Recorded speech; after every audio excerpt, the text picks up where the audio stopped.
gars yi nee nañ ma dollil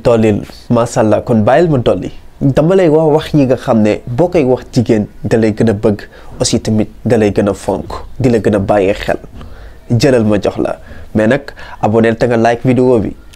macha allah merci beaucoup kontaan naa ci yow mais God bless you aywa jëlal ma jox la ko. bi si njëkk mooy danga naan ko oh sa sourire sa reetaan sa muuñ dama neex. lii day tax saa bu nekkee ak yow jàmm rek la lay wan mais boo ko waxee yow say tuñ dama neex wala benn cër ci cëram dama neex mën naa yaakaar ni yow bànneexu ci moom rek moo la tax a jóg kon moytul loolu bu baax. te déglul ñaareel bi mooy danga naan ko sama dund dafa sensé bi ma la gisee dafa neex bi ma la amee.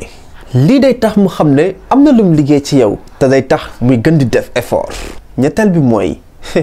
sama diiru dund yow rek laa ci bëgg a nekkal waaye lii nag boo koy wax na fekk mu dëggu ci yow parce que mën naa tax képp ku ñëw rek mu dàq ko parce que fitir la lay def kon boo koy génnee ci sa làmmañ rek na fekk mu dëggu loolu moo ciy njariñ. ñeenteel bi nag noo duma ko waxaat fii laay yamaat ba ngeen wax ma dollil ma ñëw ci yeneen yu gën a garaaw aywa gars yi maa ngi leen di xaar